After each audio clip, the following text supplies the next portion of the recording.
সম্মানিত দর্শক, আসসালামু আলাইকুম। আমি সিএলটিভি 24 থেকে আমিনুল হক লিটন আপনাদেরকে স্বাগত জানাচ্ছি।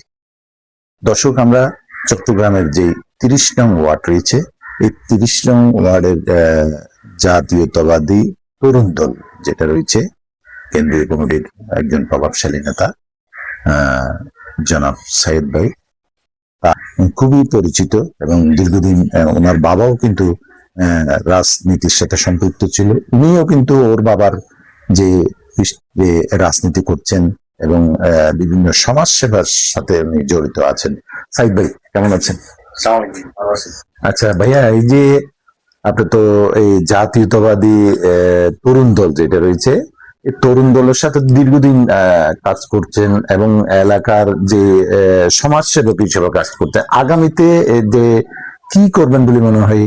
দেশ নায়ক তারেক রহমান যে বর্তমান প্রধানমন্ত্রী হিসেবে আছেন, আপনার কি করণীয় একটু জানতে চাইব। বিসমিল্লাহির রহমানির রহিম। সর্বপ্রথম আমি স্মরণ করছি মহান আল্লাহকে এবং তার অসীম রহমতে, এবং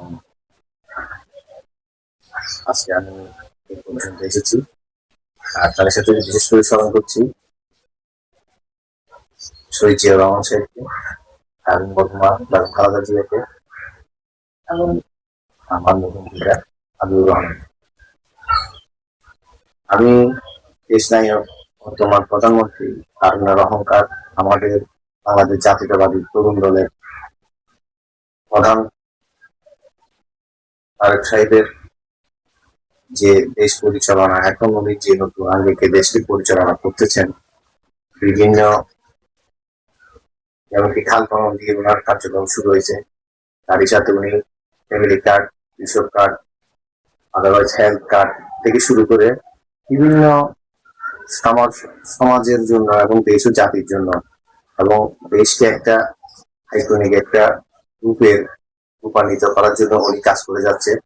সাধারণ জনগণ যাতে দুবেলা দুমুঠো ভাত খেয়ে জীবিকা নির্বাহন করতে পারে, এবং যে দরিদ্র সীমায় আমাদের দেশটা বর্তমানে চলতেছে, বর্তমান বাংলাদেশের যে প্রেক্ষাপট, এই প্রেক্ষাপট খুবই খারাপ একটা প্রেক্ষাপট। যেহেতু বিগত 17টা বছর দেশের যে পরিস্থিতি উন্নয়নের নাম দিয়ে হয়েছে, হ্যাঁ, যেভাবে উন্নয়ন করেছে বলতেছে ওনারা, এখন কিভাবে উন্নয়ন করেছেন এগুলো তো জনগণে তা দেখেছে।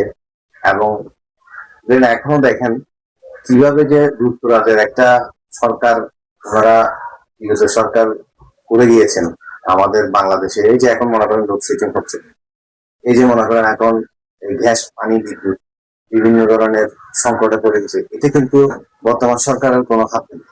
কারণ এটা তো অতীতে উনারা লুট করে গেছে, এখন যে সরকার আসবে ওইটা খেসারত দিতে হবে। এখন ওই ধরনের খেসারত থেকে বাইর করতে হলে আমাদের বর্তমান দেশ নায়ক বর্তমান প্রধানমন্ত্রী তারেক রহমান সাহেব যে একটা প্ল্যানিং করতেছেন, ওই প্ল্যান দিয়ে যদি উনি সামনের দিকে এগিয়ে যান, এখন তো আশা করি 2-3 মাসের মধ্যে মোটামুটি একটা রুট লেভেলে উনি যাচ্ছেন।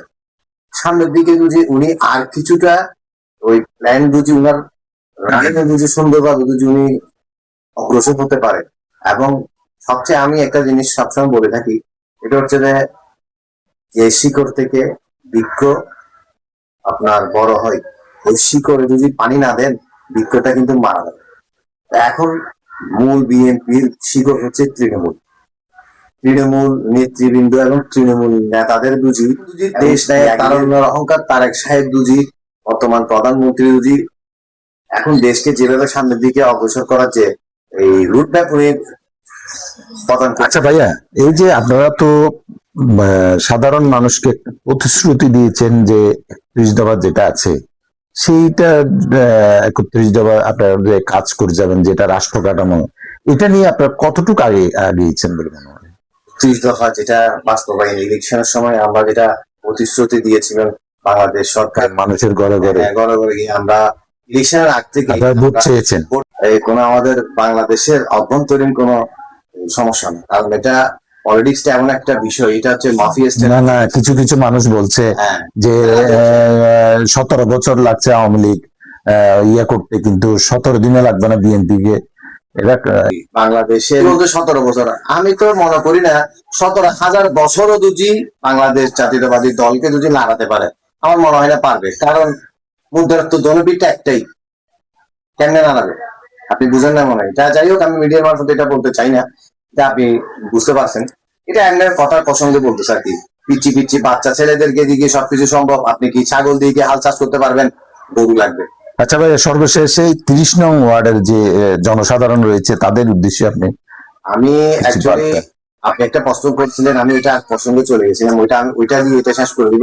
ওইটা হচ্ছে যে, মনে করেন আমার 30 নম্বর ওয়ার্ডের বাসিন্দা, যারা স্থানীয় বাসিন্দা, যারা এখান থেকে দূর দূরান্ত থেকে এখানে আছেন বিভিন্ন কর্মসংস্থান। কারণ আমার এখানে হচ্ছে যে পুরাতন বন্দর এরিয়া, আমার এখানে 17 ঘাট আছে পুরাতন বন্দরে। এবং তারই সাথে আমাদের এখানে শিক্ষা প্রতিষ্ঠান, যে স্কুল আমি পড়ছি চট্টগ্রাম কলেজ স্কুল, আমি কলেজ স্কুলের স্টুডেন্ট। এবং তার সাথে আমি যে ইউনিভার্সিটিতে পড়ছি এটা হচ্ছে সিটি কলেজ, সিটি বিশ্ববিদ্যালয় কলেজ, তারপরে PTI training centre, city school মহিলা স্কুল, তারপর চট্টগ্রাম সিটি কর্পোরেশন বালিকা বিদ্যালয়। তারই সাথে প্রাইমারি স্কুল আছে 2-1টা, এই এই কামালগেট প্রাইমারি স্কুল, দক্ষিণ মাধবের প্রাইমারি স্কুল। তারপরে আমাদের এখানে সাহেবপাড়া একটা স্কুল আছে প্রাইমারি স্কুল। তারপরে আবার কলেজ স্কুলে আমাদের বিশাল একটা মাঠ আছে। ওই মাঠটা সংস্কার করতে আমার আব্বা কিন্তু বলে গেছিল। আমি আমার আব্বার নির্বাচনী প্রচারণার সময় উনি বলছে যে, আমি যদি নির্বাচিত হই, আমি সর্বপ্রথম আমার কলেজ স্কুলের মাঠটা আমি সংস্কার করবো এবং মাদক এবং কিশোর গণের প্রতি উনি এই যেটা উনার করণীয় ওইটা করে যাবে। তার সাথে আমি আমার আব্বার যেভাবে উনি নির্দেশনা দিয়ে গেছেন মানে আমাদের ওয়ার্ডবাসীর জন্য, আশা করি ওই অফুরন মানে ওনার যে রেখে যাওয়া কাজগুলো যেগুলো বাকি ছিল, ওই কাজগুলো যাতে আমি করতে পারি, ওইটাই আমি আমাদের জনগণের সাথে শুধু ওইটাই চাইবো। আর আমি কোনো ইলেকশনের ব্যাপারে আশাবাদী এটা বলবো না, আর বিজয়ীর ব্যাপারে আশাবাদী ওইটাই বলবো না। কারণ আমি জনগণের সন্তান, আমি আমার কাজ করে যাবেন। এলাকার সন্তান, এলাকার এই ছেলে। আমার থেকে তো ওইরকম কোনো অর্থবিত্ত নাই। আমি জনগণের সাথে সব সম্পৃক্ততা রেখে সামাজিকতা মেনটেন করব এবং সবসময় জনসেবক হিসেবে থাকবো। আমি নির্বাচিত হই বা না হই, বা দলের নমিনেশন দেখ বা না দেখ, কিন্তু আমার একটা দাবি, আমি আমার এলাকাবাসীর জন্য আমার আব্বার ছেলে হিসাবে যা করণীয় আমি ওইভাবে কাজ করে যাব। এটা হচ্ছে আমার। ধন্যবাদ আপনাকে। দর্শক, আমরা এতক্ষণ কথা বলছিলাম যে তরুণ রাজনীতিবিদ, বিশিষ্ট সমাজসেবক জনাব যে সাইদ ভাইয়ের সাথে। আমরা আবারও যে এরকম একটা রাজনীতিবিদের সাথে আমরা আবারও দেখা হবে আপনাদের সাথে। ধন্যবাদ সবাইকে।